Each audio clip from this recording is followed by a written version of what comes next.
Now, please, release the foot brake.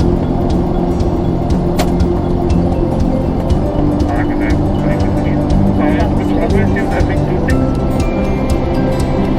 1 by 6, again, start for 6.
My name is Bolaji Abelusi. I am a pilot, a wife, a mother, a social entrepreneur, and I happen to be the wife of an Anglican priest, which gives me enormous responsibilities amongst people in the parish concerning spiritual formation of children and women.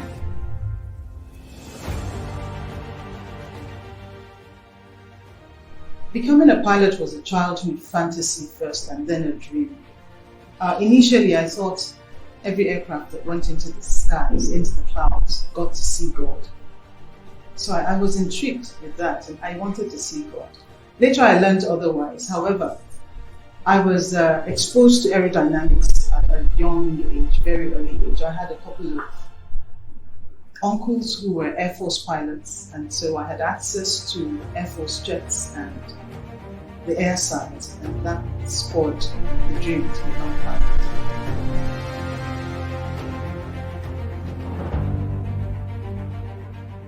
Initially, as parents, they thought it was just a childish dream, but when I maintained the desire into secondary school, I enjoyed enormous support from my parents.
the only female voice in the Nigerian airspace. It's a different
the schools, not the religious institutions. It is the home. The concept of self-esteem, self-worth is built into a child from babyhood, toddlerhood, into adulthood. I enjoyed enormous support from my parents. My mother raised us all alike. I have 2 brothers and 2 sisters. There were no gender-specific chores in the house. The boys were taught to cook. The girls could change. I could change electric bulbs. I could wash the car. I was given the opportunity to do everything. My older brother taught me how to cook, because by the time I was old enough to cook, my mom had left the kitchen for him. She had trained him to cook, and so he was in charge of the kitchen. So I grew up in an egalitarian society background at home. My confidence was built by my father, who would teach you that you can take on anything, even as a girl child. By the way, he still has a running battle with his sons, who think that he paid more attention to his daughters than he did to the sons, but we don't know.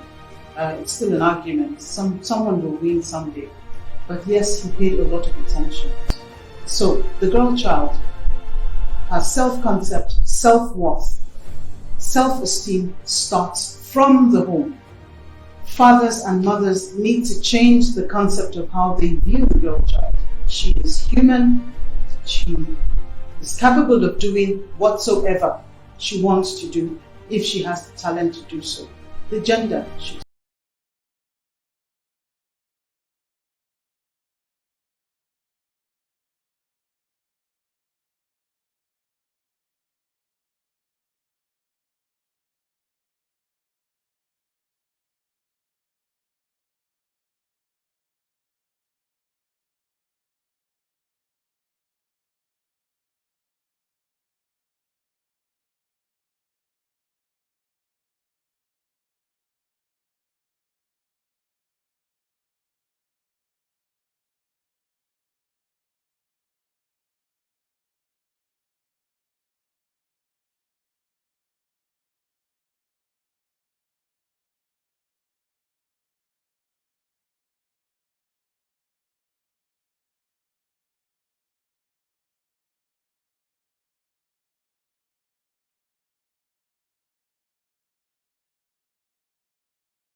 I'm like, oh, I'm interested.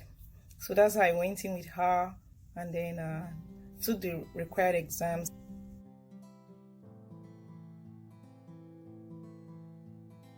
I got the admission into the college. Of course, I didn't have the funding. We had to look for funding. We tried, I tried the women organizations in Nigeria, but we didn't really get funding there. Well, we're still struggling to see how we'll pay our fees in the school, trying to look for different kinds of scholarship from the state government or women groups. Well, while I was doing that, I was also doing my master's concurrently with the flying, the grant school for the flying.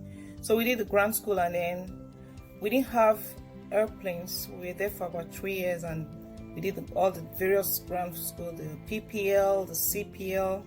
You know, that's the PPL is private pilot license, and then the commercial pilots after the private. So we did all those with the various exams. It was a good grant school. We had the Oxford standard, and it was really nice.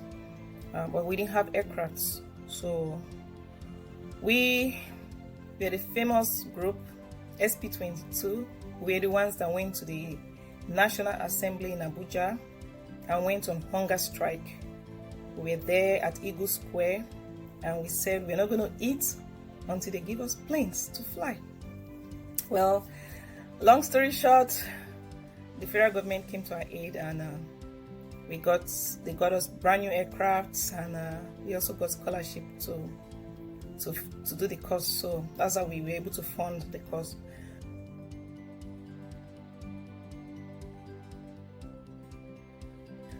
I flew for Bellevue Airlines 2004 to 2006. I flew the 737s. I mean, from my flying school, I went straight to the 737s. And I remember when I was going for my course, my training, I was discouraged by a lot of people. They're like, oh, how can you just leave flying school and you want to go straight to the big jets? It's going to be very tough. But I'm like, I think I want to do it. I'm going to try. Well, I went and I studied it very hard. It was not easy, but I was able to fly the aircraft. And so I worked for Bellevue. And then in 2006, after I got married, I relocated to the United States where my husband lives, and then I was there and had my 2 kids. Now they are both 13 and 11 years old. They're big, growing bigger every day. Well, I live in Dallas, Texas, and in 2012, when I was ready to, so I took like 5.5 years off flying, off work, to have a family, to relocate and have family. When I was ready to go back to work, there were no jobs in the United States. The job market was really bad. In short, a lot of expat pilots were flying in Africa. So I came back to Nigeria, and I flew for Arik Air. I flew the 700 and 800 as the NG with Arik Air from the year 2012 to 2015. Then when jobs started opening up in the United States, I relocated back home, because it was really kind of hard commuting between United States and Nigeria with families, with kids, you know. But God saw us through it all. I joined the workforce in the United States. I had to convert my licenses from the Nigerian one to the FAA license, and I joined Mesa Airlines. I flew for Mesa for about 2.5 years. Then I left there. I flew for another airline, the 145, very briefly. Then I finally found where I really needed to be, which is the airline I fly for currently. We fly the Airbus. It's a very wonderful airline. It's a Frontier Airlines here in the United States.